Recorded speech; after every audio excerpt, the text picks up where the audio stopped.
सुंदर, अप्रतिम, मनमोहक सौभाग्य अलंकार मंगळसूत्र महोत्सव 100% जीएसटी फ्री. मयूर अलंकार, सराफ बाजार आणि गंगापूर रोड, नाशिक. ताज्या बातम्यांसाठी नाशिक न्यूजच्या YouTube चॅनलला सबस्क्राइब करा आणि बेल आयकॉनला प्रेस करा.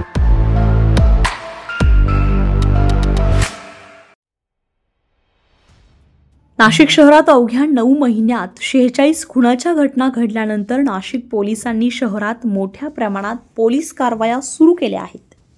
सत्ताधारी पक्षाचा राजाश्रय घेऊन गुन्हेगारांच्या टोळ्या चालवणाऱ्या बड्या धेंडांची पोलिसांनी धिंड काढल्यानं नाशिककरांनी पोलिसांच्या कारवाईचं जोरदार समर्थन केलंय. नाशिक दौऱ्यावर आलेल्या राज्याच्या मुख्यमंत्र्यांनीही नाशिक पोलिसांचं कौतुक करत गुन्हेगारी मोडीत काढण्याचा इशारा दिलाय. पोलीस प्रशासनाच्या विरोधात नागरिकांना रस्त्यावर उतरल्याचं आजवर आपण पाहिलं असेल. पोलिसांच्या कामगिरीवर नाराज होऊन होर्डिंग्स लागलेलेही आपण बघितले असेल. मात्र नाशिकमध्ये याच्या अगदी उलट चित्र पाहायला मिळत आहे. नाशिककर रस्त्यावर उतरलेत, मात्र ते पोलिसांच्या विरोधात नाहीत, तर पोलिसांच्या समर्थन करण्यासाठी. नाशिक शहरात होर्डिंग्स लागलेत, ते पोलिसांच्या विरोधात नाहीत, तर पोलिसांच्या समर्थनार्थ लागलेत. आणि कारणही अगदी तसंच आहे.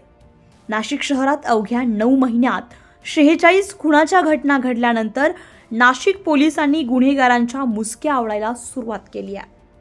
पोलिसांनी सुरू केलेल्या कारवाईत छोटे मोठे गुन्हेगार नाही, तर ज्यांनी गुन्हेगारी टोळ्या चालवण्यासाठी राजाश्रय मिळवलाय अशा सत्ताधारी पक्षाच्या नेत्यांना पोलिसांनी बेड्या ठोकत पोलिसी खाक्या दाखवलाय.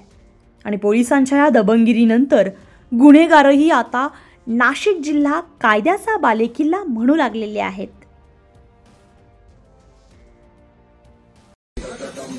नाशिक मध्ये येताना दादागिरी भाईगिरी 10 किलोमीटर लांब ठेवा, कारण इथं घराघरात बाई आहे. गुन्हेगारीचा बालेकिल्ला म्हणजे आमचा नाशिक जिल्हा.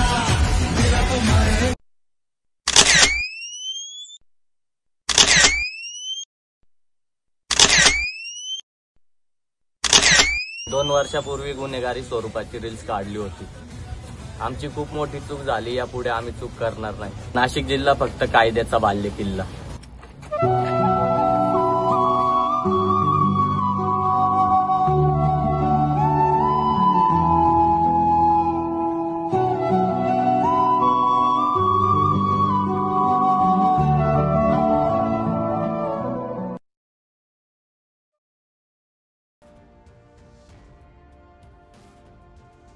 नाशिक पोलिसांनी आरपीआयचे जिल्हाध्यक्ष प्रकाश लोंढे यांच्यासह त्यांच्या टोळीवर नुकतेच शिंदे गटात गेलेले विक्रम नागरे, योगेश शेवरे, पवन पवार, भाजपात गेलेले मामा राजवाडे, भाजपाचे माजी नगरसेवक उद्धव निमसे, जगदीश पाटील यांनाही गजाआड केलाय. सत्ताधारी पक्षाच्या नेत्यांवरच पोलिसांनी कायद्याचा बडगा उगारल्यानं नाशिकमधील गुन्हेगारांच्या टोळ्यांचे धाबे चांगलेच दणाणले आहेत.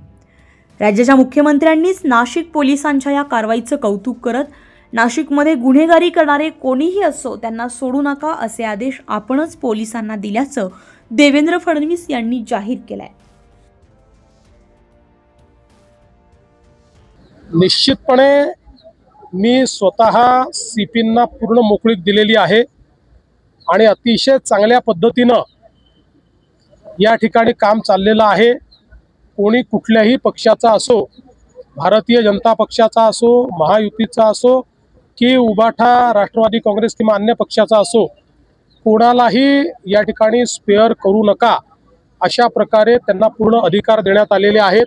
त्यामुळे मला असं वाटतं की ही जी काही गुन्हेगारी आहे आणि विशेषतः गुन्हेगारी करत असताना काही लोक त्याला जो राजाश्रय देण्याचा प्रयत्न करतात, वेगवेगळ्या पक्षात त्या ठिकाणी राजश्रय देण्याचा प्रयत्न करतात, तर अशा सगळ्या गोष्टींना मोडून काढायचा आम्ही या ठिकाणी निर्णय घेतलेला आहे. आणि सगळ्यात महत्त्वाचं आहे की कोणाचा काही पास्ट असो, पण आता जर कोणी गुन्हेगारीमध्ये जात असेल किंवा गुन्हेगारीत आढळेल तर त्याला आम्ही सोडणार नाही. दरम्यान नाशिक पोलिसांनी सुरू केलेल्या या धडाकेबाज कारवाईमुळे नाशिककरांनी नाशिक पोलिसांचं भरभरून कौतुक केलंय. नाशिकमधील कोणत्याही सोशल मीडियाच्या प्लॅटफॉर्मवर गेल्यानंतर सध्या नाशिक पोलिसांच्या कारवाईचं अभिनंदन केलं जात आहे.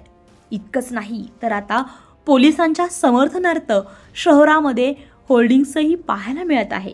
तर काही नागरिक आय सपोर्ट नाशिक पोलीस असे बॅनर घेऊन रस्त्यावर उतरलेत आणि पोलिसांच्या या कारवाईमुळे नाशिककरांना मोठा आधार मिळालाय. नाशिक शहरातील वाढत्या गुन्हेगारीला जबाबदार असलेल्या कोणत्याच व्यक्तीची गय केली जाणार नाही असा इशारा पोलीस आयुक्त संदीप कर्णिक यांनी दिलाय.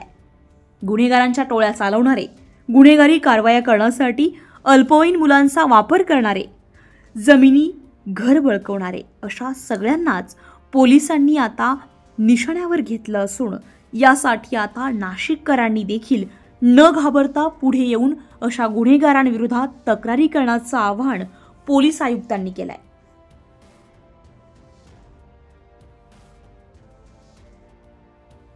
नाशिक शहरातील मागच्या महिन्याभरातील वाढत्या गुन्हेगारीच्या घटना बघता नाशिक पोलिसांनी त्याविरुद्ध धडक मोहीम हाती घेतलेली आहे आणि कुठलाही गुन्हेगार असो, छोटा असो व कितीही मोठा असो, तर कोणीच यातून सुटणार नाही याची दक्षता आम्ही घेत आहोत. आम्ही वेगवेगळ्या प्रकारच्या मोहीम हातात घेतलेल्या आहेत. म्हणजे ते टवाळखोर मोहीम असेल किंवा ज्या ठिकाणी अवैध मद्य विक्री होते ती टपऱ्या पाडणं असेल किंवा प्रिव्हेंटिव्ह ॲक्शन्स घेणं, जे रेकॉर्डवरचे गुन्हेगार असतील, गँगस्टर्स असतील किंवा जे मोठे काही गुन्हेगार आहेत की ज्यांनी मागच्या काही फायरिंगच्या इन्सिडेंट्समध्ये त्यांची नावं निष्पन्न झालेली आहेत, तर त्या सगळ्यांच्या मागे आम्ही लागलेलो आहे. त्यातल्या अनेक जणांवर आम्ही कारवाई केलेली आहे आणि एक पोलिसांबद्दल विश्वास निर्माण होईल अशा प्रकारचा एक मेसेज आपल्या मार्फतीने, माध्यमांच्या मार्फतीने जनतेकडे जावा ही नाशिक पोलिसांची आपल्याला विनंती आहे. माझे पूर्ण नाशिक मधील नागरिकांना आव्हान आहे की पोलिसांवर विश्वास ठेवा. आपल्याला काही बॅनर लावून, रील्स बनवून असं जर भासवत असेल की मी फार मोठा भाई आहे, मी फार मोठा सरकार आहे, मी फार मोठा बॉस आहे आणि सगळं मीच चालवतो, तर आपण फक्त येऊन एकदा आम्हाला त्याच्याबद्दलची आपली तक्रार सांगा आणि आम्ही त्याच्यावर योग्य कडक कारवाई करू याचं आश्वासन आम्ही तुम्हाला देतो.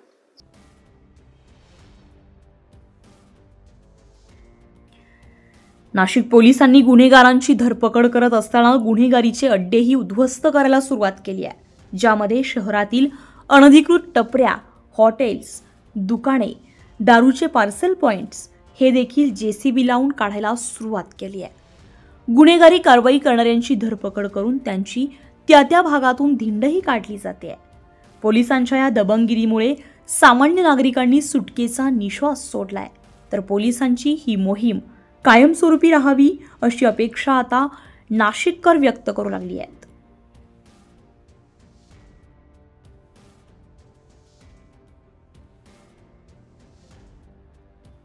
Bureau report, Nashik news, Nashik.